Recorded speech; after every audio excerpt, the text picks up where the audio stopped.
A quiet hush filled the backstage corridor of America's Got Talent as a young Filipino boy, only 12 years old, stood nervously clutching the microphone in his hands, the cool metal trembling under his fingers, his breath soft and unsteady, his eyes darting between the stage entrance and the floor beneath him, as if trying to steady himself before taking the biggest step of his life. He had dreamed of this moment for years, dreamed of singing in front of a massive crowd, dreamed of shocking the world with a voice no one expected, from someone so small and yet even in his dreams. He never imagined something quite like this night, a night where he would attempt something almost unthinkable, to sing in the iconic style of Elvis Presley, and not just sing like him, but bring something even more powerful, more emotional, more soulful. His mother stood just a few feet behind him, gently rubbing his shoulders, whispering that he was ready, whispering that this was the moment they had prayed for, trained for, and waited for through all the long nights, all the early mornings, all the tired afternoons when he practiced. Instead of playing, when he sang, instead of resting, when he chose music over everything else. She told him that no matter what happened, he had already made their entire family proud. Their entire neighborhood proud, and maybe even their entire country. Proud, but the boy didn't hear all of her words, because his heartbeat was too loud, thumping against his ribs like a drum, pushing adrenaline through every inch of his body, pushing fear aside, pushing courage forward. And then just like that, a staff member motioned him forward. The stage lights spilling through the curtains like sunlight, warm and golden. And before he even realized what his feet were doing, he was walking, step by step toward the glowing entrance of the AGT stage. The cheers of the audience hit him instantly, a wall of sound so massive it almost knocked him backwards. And yet something inside him straightened up something. Inside him whispered that this was where he belonged. Right here, right now, the judges looked up, each of them curious, each of them wondering who this tiny boy was, standing there alone, holding a microphone that looked almost oversized in his hands. Sofia Vergara smiled warmly. Heidi Klum leaned forward with encouraging eyes. Howie Mandel nodded gently, but Simon Cowell, as always, watched with a patient, unreadable expression. The kind of expression that could make even grown adults nervous. And yet, something about the boy's quiet confidence seemed to catch Simon's interest even before he spoke. "What's your name?" Simon asked, his voice echoing through the room. The boy swallowed hard, lifted his chin, and answered softly. "My name is Adrian, and I'm from the Philippines." The crowd erupted, instantly cheering, clapping, shouting words of support from all corners of the theater. And the boy smiled in surprise, as if he didn't expect such a reaction, as if he didn't realize how many people were already rooting for him. Simon nodded slowly, still evaluating him, still observing every detail, from the tremble in his hands to the fire in his eyes. "And what are you going to do for us tonight?" Simon continued. Adrian hesitated for half a second, then said something bold, something risky. Something that instantly shifted the energy of the room. "I'm going to sing an Elvis Presley classic." The audience gasped, the judges raised their eyebrows, and Simon tilted his head slightly, the surprise clear on his face. It was rare for anyone, let alone a kid, to step onto a worldwide stage and attempt to channel the legendary voice of Elvis. And it was even more rare, almost unheard of, for someone to claim they could sing in a way that brought something new, something better, something deeper than what people already loved about Elvis. Simon leaned forward, his elbows on the desk, his eyes narrowing with intrigue. "That's a big choice," he said. "Why Elvis?" The boy took a soft breath and answered, "Because his music helped my family get through tough times. And when I sing him, I feel like I can give people hope too." And with that, the entire theater fell silent, a silence. so thick and full of anticipation that it felt like the whole world was holding its breath alongside him.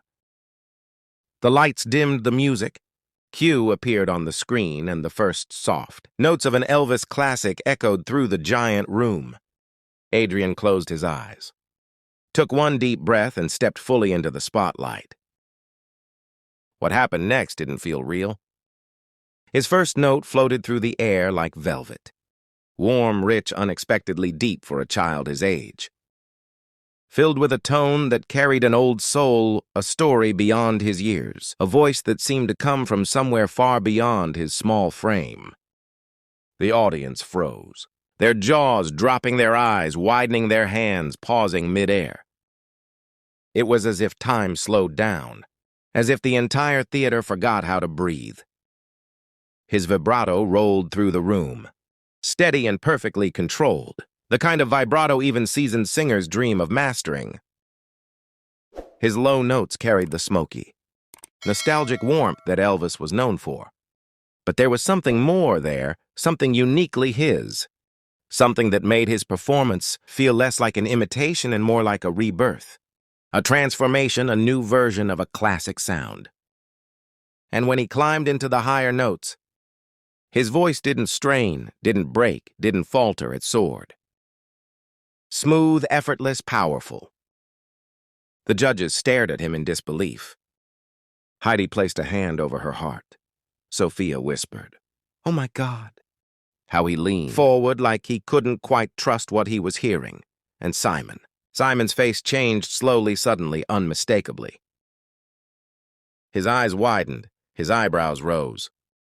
A smile tugged at the corner of his lips, the kind of smile he only gives when something truly special is happening right in front of him. The audience began cheering mid-performance, clapping to the rhythm, shouting out words of encouragement, waving their hands in the air. Some stood before the song, even reached the halfway point.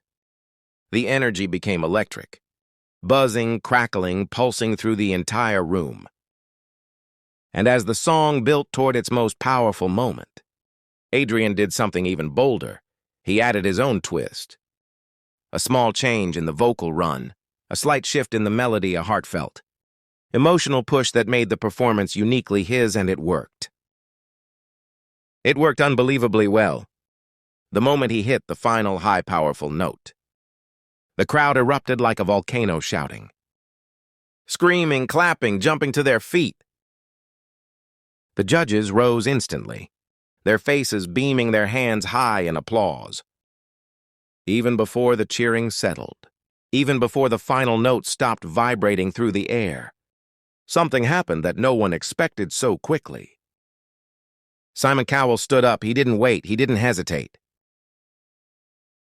He didn't think twice. He slammed his hand onto the golden buzzer. A blast of glowing golden confetti shot into the air, swirling around the stage, falling like magical rain around the boy, who looked up in shock, his hands trembling, his eyes welling with disbelief. His mother backstage burst into tears, collapsing into the arms of a staff member, unable to contain the emotion flooding her entire being. The entire room roared with excitement, louder than ever, louder than most golden buzzer moments, louder than anything the boy had ever heard in his life. He covered his face with his hands as more confetti showered him. The spotlight shining brighter than ever, the music swelling in the background. Simon walked onto the stage, something he didn't always do, something he reserved for truly special performers. He placed his hands on the boy's shoulders and leaned down slightly so the two of them were eye to eye. "Adrian," Simon said through the noise, through the cheers, through the thunderous applause, "you didn't just sing Elvis, you sang better than Elvis tonight. You brought something new, something real, something emotional. You are a star, a true star." The boy's lips trembled as he tried to speak, but emotions overwhelmed him, and all he could do was nod, tears streaming down his cheeks as the crowd continued to scream his name. The moment felt surreal, like a dream unfolding right in front of him. a dream that felt too big, too bright, too magical to be real. His mother rushed to the stage moments later, hugging him tightly as Simon stepped aside, allowing the family to embrace under the golden confetti. The camera zoomed in on their tear-filled faces, capturing raw, pure emotion, pride, shock, gratitude, disbelief, everything, blending into a moment that millions around the world would one day watch, share, and fall in love with. Backstage later, Adrian sat on a small couch wiping his face with trembling hands, still covered in tiny bits of golden confetti. He kept replaying the moment in his mind. The crowd, the lights, the explosion of gold, Simon's words, the way the entire theater felt like it was vibrating with love and excitement. He could barely believe it. He had watched golden buzzer moments on TV before, watched them over and over, dreaming someday it might happen to him, but experiencing it in real life, it was a feeling he couldn't even describe. His mom held his hand tightly, tears still clinging to her eyelashes, and she whispered that everything was going to change now that everything. They had sacrificed everything they had worked for, everything they had hoped for was beginning to bloom. And as Adrian stared at the golden confetti still scattered across the floor, he allowed himself to imagine what might come next, live shows, bigger stages, new opportunities, songs he had always wanted to sing. People around the world listening to his voice, believing in his talent, cheering his name. The next morning, his audition clip exploded online. Millions of views poured in within hours. Comments flooded the internet, people calling him the Elvis of this generation, the boy with the golden voice, the Filipino superstar destined for greatness. Reaction videos were created, fan pages appeared. Hashtags trended internationally, and everyone from casual fans to vocal coaches to music experts kept repeating the same thing. There was something different about his voice, something timeless, something unforgettable. Television shows replayed the audition. News outlets wrote stories about him. Filipino communities worldwide celebrated him, and Elvis fans were stunned by the way this young boy managed to honor the classic sound while bringing something beautifully modern and emotional to it. Even celebrities shared his performance on social media, praising his tone, his control, his heart, and especially his courage to step onto the AGT stage and deliver something so bold, so risky, so spectacular.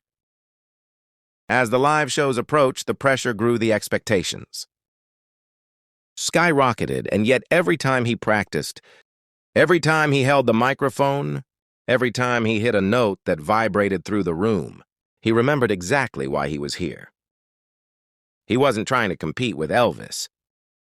He wasn't trying to replace Elvis. He was trying to be himself. A Filipino boy with a powerful voice, a boy who loved music, a boy who wanted to inspire, and deep down he knew this was just the beginning. This was the start of a story that would lead to stages bigger than he ever imagined, to moments brighter than he ever dreamed, to songs he hadn't even discovered yet. Because when the world finally hears a voice like his, a voice filled with history, emotion, culture, passion, and heart, the world doesn't forget it. The world holds on to it. The world follows it, and that night under the golden lights, under the loud cheers, under the rain of confetti, Adrian became more than a singer, more than a kid, more than an Elvis fan. He became a star, and the world began to watch.